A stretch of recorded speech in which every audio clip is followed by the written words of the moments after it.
ശറബ്തുമുൽ ഖുമൂറ ഫീ നാദീകും, മാന്യന്മാരും പ്രമുഖന്മാരും കൂടിയിരുന്നു കൊണ്ട് പരസ്പരം ചിയേഴ്സ് വിളിച്ച് കള്ളു കുടിക്കും നിങ്ങൾ.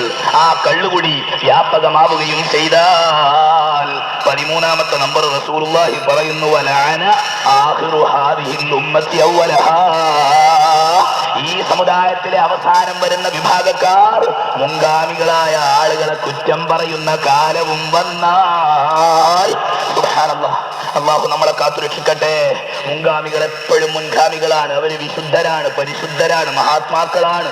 അള്ളാഹുവിന്റെ ദീനിന്റെ ഉള്ളും പുറവും പഠിച്ചവരാണ്, അകവും പുറവും പരിചയപ്പെട്ടവരാണ്, ഭക്തശിരോമണികളാണ്. അവരുടെ മൊഹീദ്ദീമാരനെ കുറ്റം പറയാൻ, അവരുടെ ദീനീ സ്വഭാവത്തെയും നിലപാടിനെയും കുറ്റം പറയാൻ, അവരുടെ വാള് പരിപാടികളെ തെറി പറയാൻ നമുക്കൊരിക്കലും ധൈര്യം വേണ്ട, നമുക്കൊരിക്കലും അവകാശവുമില്ല. അവര് മഹാന്മാരായിരുന്നു, ഇൻഷാ അല്ലാഹ്. അവരെ കുറ്റം പറയുന്നത് നമ്മുടെ ലക്ഷണത്തിൽപ്പെട്ടതല്ല. അതേ സമയത്ത് ഖുർആനിന്റെയും സുന്നത്തിന്റെയും പേരിൽ അടുത്ത കാലത്തായി മുസ്ലിമീങ്ങൾ രംഗപ്രവേശനം ചെയ്ത പുത്തൻ പ്രസ്ഥാനക്കാർ, അവരുടെ ഒന്നാമത്തെ ലക്ഷണം എന്താണെന്നറിയോ? ഇമാമുകളെ കുറ്റം പറയുക.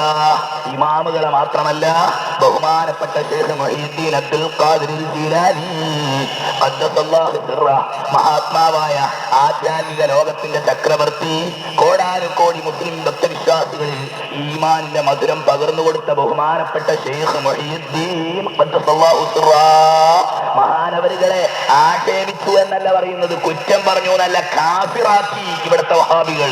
നിഷേധിക്കാൻ പറ്റുമോ? ശങ്കരാചാര്യരുടെ അദ്വൈത സിദ്ധാന്തത്തിന്റെ, കുഫറിന്റെ, ശിർക്കിന്റെ സിദ്ധാന്തത്തെ കൊണ്ട് നടന്ന മനുഷ്യനായിരുന്നു അയാൾ. മുഹീദ്ദീൻ എന്ന് പറഞ്ഞാൽ ദീൻ സജീവമാക്കിയവർ എന്നാണ് അർത്ഥം. ആ പേരിന് ഒരിക്കലും അയാൾ ഉത്തരവാദിയല്ല. മുഹീദ്ദീൻ, കുറെ ചാപ്പാട്ട് രാമന്മാർക്ക് തിന്നാനുള്ള വക ഉണ്ടാക്കി കൊടുത്ത ആളാണ് അദ്ദേഹം എന്ന് പറഞ്ഞുകൊണ്ട് മഹാനായ ഗൗസുൽ ആദം ശൈഖ് മുഹീദ്ദീൻ അബ്ദുൽ ഖാദിർ തങ്ങളെ ഖദ്ദസല്ലാഹു സിർറഹ് കളിയാക്കി ആക്ഷേപിച്ച കാഫിറാക്കുന്ന അവസ്ഥ ഈയിടെ പ്രസ്ഥാനക്കാരന്മാരുടെ പത്രത്തിൽ അതാ വരുന്നു. ബഹുമാനപ്പെട്ട ശൈഖ് മുഈനുദ്ദീൻ ഇബ്നു അറബി കാഫിറാൻ, ബഹുമാനപ്പെട്ട ശൈഖ് ഇബ്രാഹിം ഇബ്നു അദ്ഹം കാഫിറാൻ. നഊദു ബില്ലാഹ്, നമുക്കത് ഉദ്ധരിക്കാൻ പോലും പേടിയാകുന്നു. ദീനിന്റെ ഉള്ളിന്റെ ഉള്ളായ ദീനിന്റെ ആത്മാർത്ഥ കഷ്ണങ്ങളായ മഹാന്മാർ, അവരെ കാഫിറാക്കി പുറന്തട്ടുക, അവരെ കാലുകൊണ്ട് ചവിട്ടിത്തേക്കുക, ഇതാണ് ജമാഅത്ത് മുജാഹിദ് തുടങ്ങിയവരുടെ സ്വഭാവമെങ്കിൽ ഈ ഹദീസ് നിങ്ങൾ വെച്ചോ, ധാരെ പറ്റിയാണെന്ന് നിങ്ങൾ ചിന്തിച്ചോ. വലഅന ആഖിറു ഹാദിഹിൽ ഉമ്മത്തി അവ്വലഹാ, ഈ സമുദായത്തിന് മുമ്പിൽ വന്ന മഹാന്മാരെ പിമ്പിൽ വന്ന ആൾക്കാര് വലിയ കുറ്റം പറയാ, അവര് നേരം വെളുത്തിട്ടില്ല, അവരുടെ കുറ്റം കൊണ്ടാണ് നമ്മൾ ഇങ്ങനെ ആയിപ്പോയത് എന്നെല്ലാം വീമ്പളക്കിക്കൊണ്ട് പറയുക. ഇങ്ങനെ അല്ലാഹുവിന്റെ റസൂൽ ഇത്രയും ലക്ഷണങ്ങളെ പറഞ്ഞുകൊണ്ട് പറയുകയാണ്, ഫർതഖിബൂ ഇൻദ ദാലിക റീഹൻ ഹംറാ വസൽസലതൻ വഖസ്ഫൻ വമസ്ഖാ വഖദ്ഫാ വആയാതിൻ തതാബഉ കനിവാമിൻ ഖുതിഅ സിൽകുഹു ഫതതാബഉ. ഇത്രയും കാര്യങ്ങളൊക്കെ സമൂഹത്തിൽ വ്യാപകമായി നടമാടുന്നത് കാണേണ്ടി വന്നാൽ നിങ്ങൾ ചുടുകാറ്റ് പ്രതീക്ഷിച്ചോ, വളരെ ചൂട് പിടിച്ച അല്ലെങ്കിൽ ചുമന്ന കാറ്റ് പ്രതീക്ഷിച്ചോ. അതേ ഖിയാമത്ത് നാളിന്റെ വലിയ അലാമത്തുകളിൽപ്പെട്ട ഒരു കാറ്റുണ്ട്. ആ കാറ്റിന്റെ സമയമാവുകയാണ്, ഖിയാമത്ത് നാളിലേക്കുള്ള പ്രവേശനമാണ്. അത് നിങ്ങൾ പ്രവേശിച്ചോ. ആളുകൾ രൂപം മാറുന്ന അവസ്ഥയും നിങ്ങൾ കാണേണ്ടി വരും, ഭൂമി കുലുക്കം നിങ്ങൾ കാണേണ്ടി വരും, പ്രപഞ്ച ത്യാഗങ്ങൾ നിങ്ങൾ കാണേണ്ടി വരും, ദുരന്തങ്ങളും ദുഃഖങ്ങളും കാണേണ്ടി വരും. അതൊക്കെ ഉണ്ടാകുമെന്ന് ശഫീഉനാ റസൂലുള്ളാഹി. സാമൂഹിക മാറ്റങ്ങൾ ഉണ്ടാകുമ്പോൾ പ്രാപഞ്ചിക കാലാവസ്ഥയിൽ പോലും മാറ്റമുണ്ടാകുമെന്ന തിയറി വേണമെങ്കിൽ പഠിച്ചോ. അത് അല്ലാഹുവിന്റെ റസൂൽ പറഞ്ഞതാണ്. സയൻസിലെ വല്ല വിദ്യാർത്ഥികളും PhDക്ക് വേണ്ടി അന്വേഷിക്കുന്നെങ്കിൽ ഈ ഹദീസൊക്കെ വായിച്ചാൽ മതി, വേറെ എവിടെയും പോണ്ട. എന്താ ഞാൻ പറയുന്നത്? സാമൂഹിക മാറ്റങ്ങൾക്കനുസരിച്ച് പ്രപഞ്ചത്തിന്റെ കാലാവസ്ഥയിൽ പോലും മാറ്റമുണ്ടാകും എന്ന ഒരു തിയറി ഈ വിനീതം പ്രഖ്യാപിക്കുന്നു അള്ളാഹുവിന്റെ റസൂലിന്റെ ഹദീസിന്റെ വെളിച്ചത്തിൽ. എങ്കിൽ അതൊക്കെയാണ് നടന്നുകൊണ്ടിരിക്കുന്നത്. മഴയുടെ കാലം തെറ്റിയുള്ള ഒഴുക്കില്ലേ, അതൊക്കെ മനുഷ്യന്മാരുടെ വടക്കിനനുസരിച്ച് വരുന്ന ഹദീസ് കൊണ്ട് മനസ്സിലാവുന്നത്. എങ്കിൽ അതൊക്കെ ഉണ്ടാകുമെന്ന് ശാസ്ത്രീയമായി വിലയിരുത്താൻ ഇപ്പൊ നമുക്ക് പഠിക്കാൻ കഴിയും ആധുനികമായ വെളിച്ചത്തിൽ. ഇരിക്കട്ടെ, എത്രയെത്ര നമ്പറുകൾ റസൂലുള്ളാഹി സ്വല്ലല്ലാഹു അലൈഹി വസല്ലം പറഞ്ഞത്. മുസ്ലിമീങ്ങൾ തഴയപ്പെടുന്ന രംഗം പോകട്ടെ, ഇനി നമ്മളെ അടുക്കളയിലേക്ക് ഒന്ന് പോയി നോക്കുക. നമ്മുടെ അടുക്കളയിൽ കണ്ടുകൊണ്ട് കാണുന്ന കാര്യം ഇത് പറയുമ്പോ ആ ഹദീസ് തീർത്തും പറയുന്നതാണല്ലോ ബർക്കത്ത്. ബഹുമാനപ്പെട്ട സയ്യിദുനാ അലി ഇബ്നു അബൂ ത്വാലിബ് റളിയല്ലാഹു അൻഹു ആദ്യം പറയുന്നതാണെന്ന് തോന്നുന്നു. വലിയ നേതാവാ അല്ലെ? 3 പ്രസംഗത്തിൽ വന്നിട്ടില്ല എന്നാ എനിക്ക് തോന്നുന്നു. ബഹുമാനപ്പെട്ട സയ്യിദുനാ അലി ഇബ്നു അബൂ താലിബ് റളിയല്ലാഹു അൻഹു അവര് പറയുകയാ, മദീനത്തെ പള്ളിയിൽ റസൂലുള്ളാഹി തങ്ങളുടെ കാലത്ത് ഞങ്ങളെല്ലാവരും കൂടി ഇരുന്നു കൊണ്ട് ക്ലാസ് എടുക്കുകയാണ്, ദീനിന്റെ കാര്യങ്ങൾ പരസ്പരം പറയുകയാണ്. മഹാനായ റസൂലുള്ളാഹി തങ്ങളാണ് ഉപദേശങ്ങളൊക്കെ നൽകുന്നത്. മദീനത്തെ പള്ളിയിലെ 100 മുഴവും 60 മുഴം വീതിയും 100 മുഴം നീളവുമുള്ള കൈ ഉയർത്തിയാൽ തട്ടുന്ന ആ ചെറിയ പള്ളിയിൽ അല്ലാഹുവിന്റെ റസൂൽ വഅദ് പറഞ്ഞുകൊണ്ടിരിക്കുമ്പോൾ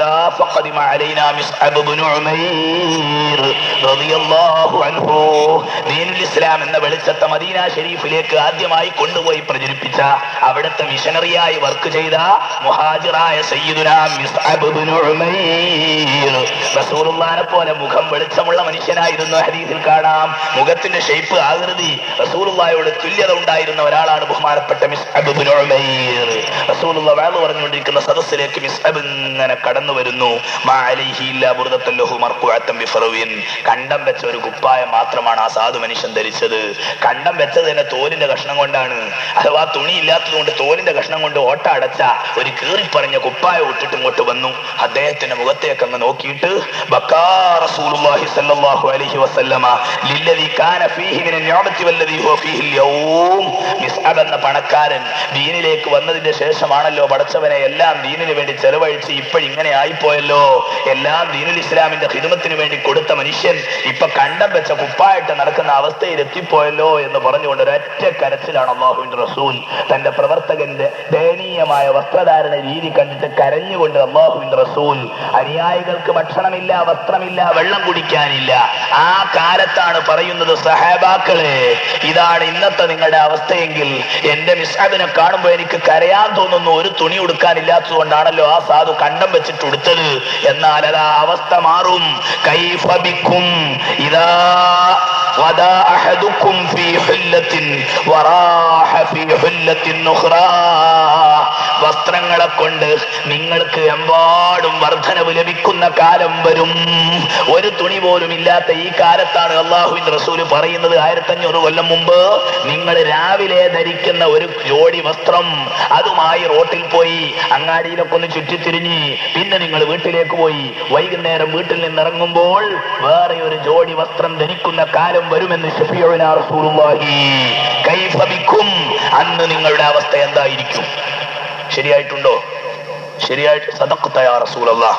വിനീതനായ ഈ മുഹമ്മദ് പറയുന്നു, ഞാൻ രാവിലെ ധരിച്ച വസ്ത്രമല്ല വൈകുന്നേരം ധരിക്കുന്നത്. പലപ്പോഴും എന്തെങ്കിലും ഒരു അത്യാവശ്യത്തിനൊക്കെ പോയി വിയർത്തൊലിച്ച് കുറച്ചൊക്കെ അഴുക്കും പൊടിപടലങ്ങളും ആയിട്ടുണ്ടെങ്കിൽ വീട്ടുകാരോട് പറയും, വേറെ ഉണ്ടോ ഇവിടെ? ആ ഉണ്ട്, എന്നാൽ അതൊന്നും അങ്ങ് മാറ്റിവെച്ച പുതിയത് ഇങ്ങോട്ട് എടുത്തോ. അങ്ങനെ എത്ര ജോഡി ഉള്ളവരായി ഇരിക്കുന്നത് നിങ്ങളും ഞാനും ഒക്കെ. അല്ലാഹുവിന്റെ റസൂല് പറയാ, നിങ്ങൾ രാവിലെ ധരിക്കുന്ന വസ്ത്രം വൈകുന്നേരം മാറ്റി വേറെ ഒരു ജോഡിയാ. എപ്പോഴാ ഇത് പറയുന്നത്? അതാ ശ്രദ്ധിക്കേണ്ടത്. ഒരു ജോഡി ഡ്രസ്സ് തന്നെ ഇല്ലാതെ കണ്ടം വെച്ച കുപ്പായിട്ട് നടക്കുന്ന സഹാബാക്കളുടെ കാലത്ത് നിങ്ങൾ വസ്ത്രം കൊണ്ട് തല്ല് കളിക്കും, വസ്ത്രം കൊണ്ടുള്ള കളിയായിരിക്കുമെന്ന് അല്ലാഹുവിന്റെ റസൂൽ. വസ്ത്രത്തിന്റെ കാര്യം അങ്ങനെ ഇനി ഇരിക്കുന്ന ഏകദേശം എല്ലാവർക്കും ബാധക. എന്നാൽ ഭക്ഷണത്തിന്റെ കാര്യോ? ഭക്ഷണം കഴിക്കാൻ വകയില്ലാതെ പച്ചവെള്ളം കൊണ്ടും കാരക്ക കൊണ്ടും ജീവിച്ച ഹബീബായ റസൂലുള്ളാഹി ഉന്നാര സഹാബത്ത് അവരോടാണ് പറയുന്നത്, ഭക്ഷണം കൊണ്ട് നിങ്ങൾ കളിച്ച് കളിച്ച് കളിച്ച് എവിടെ എത്തുന്നറിയോ? വവുളിഅത് ബൈന യദൈഹി സഹീഫത്തുൻ വറുഫിഅത് ഉഖ്റാ. ഭക്ഷണത്തിന്റെ സുപ്രയില് നിരത്തി വെക്കുന്ന വിഭവ സമൃദ്ധമായ ആഹാരങ്ങളുടെ ഇനങ്ങൾ കാരണത്താൽ പുതിയൊരു ഭക്ഷണവുമായി സപ്ലയർ വരുമ്പം മേശപ്പുറത്ത് വെക്കാൻ കഴിയാത്തത് കൊണ്ട് അവിടെ നേരത്തെ വെച്ച ഒരു പ്ലേറ്റ് അങ്ങോട്ട് മാറ്റിയിട്ടാണ് പുതിയ പ്ലേറ്റ് വെക്കുന്നത്. അങ്ങനെ നിങ്ങൾ ഭക്ഷണം കൊണ്ട് വർധനവ് ലഭിക്കുന്ന കാലം വരുമെന്ന് ശഫീഉനാ റസൂലുള്ളാഹി. ഇതൊക്കെ ഓരോ ദിവസം ഭക്ഷണം കഴിക്കുമ്പോൾ നമ്മളെ കണ്ണുകൊണ്ട് കാണുന്നതാ. എന്താ പറയുന്നത് അർത്ഥം മനസ്സിലായില്ല. ഒരു പ്ലേറ്റ് അങ്ങോട്ട് വെക്കണമെങ്കിൽ അവിടെ ഉള്ള ഒരു പ്ലേറ്റ് ഇങ്ങോട്ട് എടുക്കണം. ഞാനിന്ന് നോമ്പ് തുറന്നു കോഴിക്കോട് എന്റെ സുഹൃത്ത് അബ്ദുനാസറിന്റെ വീട്ടില്. അവര് പറഞ്ഞു, ഇന്ന് ഞങ്ങൾ വളരെയധികം ഇനങ്ങൾ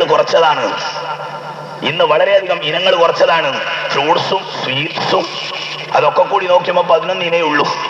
എന്നാൽ ഇന്ന് ഞങ്ങൾ വളരെ ഇനം കുറച്ചതാണ്. എന്തേന്ന് ചോദിച്ചപ്പോ പറയും, നിങ്ങൾ 2 വർഷം മുമ്പ് പ്രസംഗിച്ചിരുന്നല്ലോ ഇതിനെതിരെ, അതുകൊണ്ട് നിങ്ങളെ പേടിച്ചിട്ട് കുറച്ചതാണ്. എന്നെ പേടിച്ചിട്ട് കുറച്ചിട്ട് 11 ഇനേ ഉള്ളൂ ആ കൂട്ടുകാരന്റെ വീട്ടിൽ. നമ്മുടെ അവസ്ഥ ആലോചിക്കണം സുഹൃത്തുക്കളെ. വിവിധങ്ങളായ ഫ്രൂട്ട്സ്, സ്വീറ്റ്സ്. എന്നിട്ട് അല്ലാഹുവിന്റെ റസൂൽ പറയുന്നതോ, നിങ്ങൾക്ക് അല്ലാഹു തആല ഭക്ഷണം കോരിവാരി തരുന്നല്ല. അങ്ങനെ പറഞ്ഞിരുന്നെങ്കിൽ അതൊരു ലോക്കൽ സംസാരമായി പോകും. അല്ലാഹുവിന്റെ റസൂൽ പറയുന്നത് എങ്ങനെ അറിയോ? നിങ്ങൾക്കൊരു പുതിയ പ്ലേറ്റ് അങ്ങോട്ട് വെക്കണമെങ്കിൽ അവിടെ ആദ്യമുള്ള പ്ലേറ്റ് അങ്ങോട്ട് എടുക്കണം. അങ്ങനെയല്ലേ ഉസ്താദെ? എന്നാ ഇരിക്കല്ലേ, നമ്മൾ ആദ്യം ഒരു ലഘു. ആയിക്കോട്ടെ, നമ്മള് റെഡി. കൊണ്ടെത്തി. ഈ ലഘു എന്ന് പറഞ്ഞ സാധനം തന്നെ മതി 4 ദിവസത്തേക്ക്. കുഞ്ഞിത്തുറ എന്ന് പറഞ്ഞിട്ട് തുറണ്ട് കോഴിക്കോട്ടുകാർക്ക്. കുഞ്ഞിത്തുറ റമദാൻ മാസം കലാ കിട്ടിയല്ലേ, പകല് 12 മണിക്കൂറുള്ളതും കൂടി കലാ വീട്ടി കുഞ്ഞിത്തുറ, തുറ, വലിയ തുറ, അത്താഴം, മുത്താഴം, പത്താഴം എന്ന് പറഞ്ഞിട്ട് മഹാന്മാര് ഈ ഇരിക്കുന്ന ആൾക്കാരൊക്കെ ഇപ്പൊ ഇവിടെ 2 മണിക്കൂർ വയറുള്ളത് കൊണ്ട് ആ സമയം തിന്നാൻ കഴിയുന്നില്ല എന്നുള്ളൊരു ദുഃഖ ഇപ്പൊ എല്ലാവർക്കും ഉള്ളത്. റമദാനിലെ തീറ്റി. എന്നാൽ അള്ളാഹുവിന്റെ റസൂൽ പറയുന്ന രൂപമാണ് എനിക്ക് വല്ലാതെ ഇഷ്ടപ്പെടുന്നത്. പുന്നാര നബി പറയാ, ഭക്ഷണം ഇങ്ങനെ കഴിച്ചുകൊണ്ടിരിക്കുമ്പോ ഒരാൾ വരും, ഉസ്താദേ നെയ്ച്ചോറ് പറ്റൂലെങ്കിൽ നല്ല കുറിയരിയുടെ ചോറുണ്ട്, കൊണ്ടുപോവാ.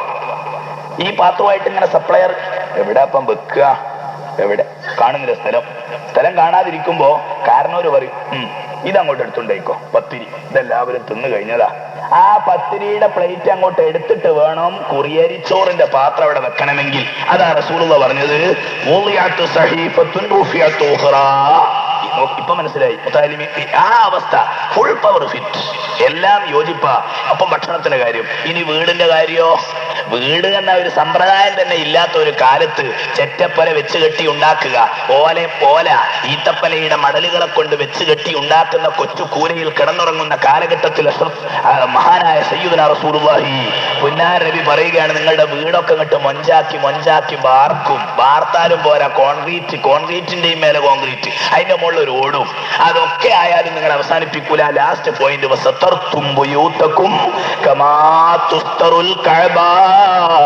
വില പിടിച്ച തുണികളെ കൊണ്ട് കഅബ ശരീഫിന് കില്ല തൂക്കുന്നത് പോലെ നിങ്ങളുടെ വീടുകളുടെ ചുവരുകൾക്കും വാതിലുകൾക്കും കർട്ടൻ വിരിയാക്കി തൂക്കി, വലിയ വലിയ തുണികളെ കൊണ്ട് നിങ്ങൾ ചുമരുമരും വാതിലും വരും വിരിയാക്കി തൂക്കുകയും ചെയ്യുന്ന കാലം വരും. ഇതൊരു 25 കൊല്ലം മുമ്പ് വേണമെന്ന് പറഞ്ഞാൽ മനസ്സിലാവില്ല കേട്ടോ. അതെങ്ങനെയാണ് തുണിയോണ്ട് പോരമ്മലോ? അത് വഹാബി പറയും, ഇതൊക്കെ റസൂലുള്ളാഹി വെറുതെ ആയിട്ട് പറഞ്ഞതായിരിക്കും നമുക്ക്. അവരെ ഇത്തരം ഏതായി. പക്ഷെ ഇവിടെ ആ സുന്നി നമ്മുടെ ഉറപ്പ്. എനിക്ക് മനസ്സിലാകുന്നില്ലെങ്കിൽ അല്ലാഹു അഅലം, സദഖ റസൂലുള്ളാഹി. ഇതാണ് നമ്മുടെ സമീപനം. അതേ സന്ദർഭത്തിൽ സുന്നി അല്ലാത്ത ഏതൊരാളുടെയും സമീപനം എന്താണെന്നറിയോ? ഓർക്ക് മനസ്സിലാകാത്തതൊക്കെ ലൈഫ്. മുമ്പൊരു സുന്നത്ത് ജമാഅത്തിന്റെ ഉസ്താദ് അതിസമർത്ഥമായി പ്രസംഗം ഇങ്ങനെ ഇങ്ങോട്ട് വെച്ചു. അപ്പോഴാണ് ഒരു മൗലവി പതുക്കെ, അതൊക്കെ ലൈഫാണ്. നോക്കുമ്പോ ഖുർആനിലെ ആയത്തും ലൈഫായി പോവാ. കാരണം അവർക്ക് പറ്റാത്തതൊക്കെ ലൈഫ് എന്നൊരു അടിസ്ഥാനം തീരുമാനിച്ചു വെച്ചിരിക്കുക. അതുകൊണ്ട് നമ്മൾ അങ്ങനെ പറയണ്ട. നമുക്ക് ഇന്ന് മനസ്സിലാകുന്നെന്ന് മനസ്സിലായി എന്ന് പറയാം. മനസ്സിലാവാത്തത് ഇൻഷാ അല്ലാഹ് ഖബല യൗമിൽ ഖിയാമ മനസ്സിലാകും. വറുബ്ബ മുബല്ലഗിൻ അവഅമിൻ സാമിഈൻ.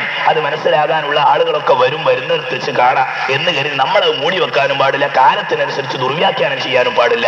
വസതർതും ബുയൂതകും കമാ തുസ്തറുൽ കഅബ. കഅബ ശരീഫിന് കില്ല തൂക്കുന്നത് പോലെ നിങ്ങളുടെ വീടുകൾക്ക്, ചെമ്മാട്ടങ്ങാടിയിലേക്ക് പോയി നോക്ക്, തിരൂരങ്ങാടിയിൽ പോയി നോക്ക്, എത്ര വീടുകൾക്കുണ്ട് സുബ്ഹാനല്ലാഹ്. വാതിലുകൾക്ക് ജനലുകൾക്ക് മാത്രമായിരുന്നു കർട്ടൻ.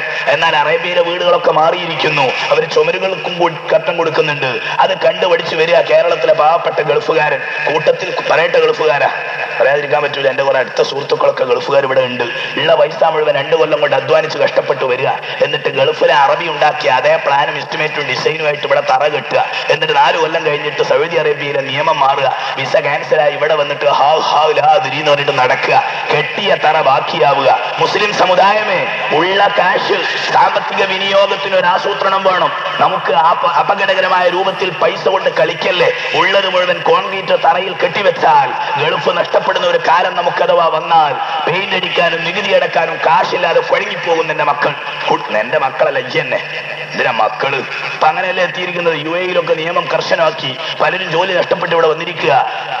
നേരത്തെ പൈസ ഉള്ള സമയത്ത് കൊട്ടാരം ഉണ്ടാക്കുകയല്ലേ, ബംഗ്ലാവ്. വസതർതും ബുയൂതകും കമാ തുസ്തറുൽ കഅബ. എന്നിട്ട് മനോഹരമായ ബംഗ്ലാവുകൾ ഉണ്ടാക്കി. ഇപ്പൊ പൊട്ടിക്കറിയാ, ഉസ്താദ് ഇത് മെയിന്റനൻസിന് കഴിയണില്ല. ഇപ്പൊ മേലോട്ട് നോക്കിയിട്ട് കാര്യമുണ്ടോ? അതുകൊണ്ട് ഉള്ള വീടൊക്കെ ആസൂത്രണം ചെയ്യണം, ആവശ്യത്തിനുള്ള വീടുണ്ടാക്കണം, സാമ്പത്തികമായി എങ്ങനെ എവിടെ ചെലവഴിക്കണം എന്നതിനൊക്കെയുള്ള ഒരു പ്രസംഗം വേണം. എന്റെ ഭാഷയിൽ പറഞ്ഞാൽ മഹല്ല് ജമാഅത്തിലെ മെഹ്റാബിൽ വെച്ച് പള്ളിയിലെ ഉസ്താദ് വാദ് പറയണം. ഓരോരുത്തരുടെയും വീടിന്റെ ഡിസൈനും എസ്റ്റിമേറ്റും അതിനനുസരിച്ച് നടക്കണം മഹല്ലിലെ വീടുകൾ. ഇപ്പൊ ഞാൻ ആ വിഷയത്തിലേക്കൊന്നും പോകുന്നില്ല. മഹാനായ റസൂലുള്ളാഹി തങ്ങൾ ഇത്രയും പറഞ്ഞു. ഭക്ഷണം കൊണ്ട് സമൃദ്ധം, വസ്ത്രം കൊണ്ട് സമൃദ്ധം, വീടുകളെ കൊണ്ട് സമൃദ്ധം. ഇത് മൂന്നും നിങ്ങൾക്ക് വരും എന്ന് നിമിത്തങ്ങൾ പറഞ്ഞപ്പോ സഹാബത്ത് പറയുകയാണ്. ആ സഹാബത്തിന്റെ നിഷ്കളങ്കത, സറാഹത്ത്, അവരുടെ ആ ഉള്ളിന്റെ ഉള്ളിലെ തീരുമാനം, നഹ്നു യൗമഇദിൻ ഖൈറും മിന്നൽ യൗമ യാ റസൂലല്ലാഹ് ലതഫറഉ ലിൽ ഇബാദ. അങ്ങനെയൊക്കെ സുഖം വരുന്ന ഒരു കാലം ഞങ്ങൾക്ക് അല്ലാഹു തആല തരുമെങ്കിൽ അന്നത്തെ ഞങ്ങൾ ഇന്നത്തെ ഞങ്ങളെക്കാളും ഉഷാറായിരിക്കും നബിയേ. റളിയല്ലാഹു അൻകും റിദ്വാനുല്ലാഹി അലൈക്കും യാ സഹാബത്തൻ നബി സല്ലല്ലാഹു അലൈഹി വസല്ലം.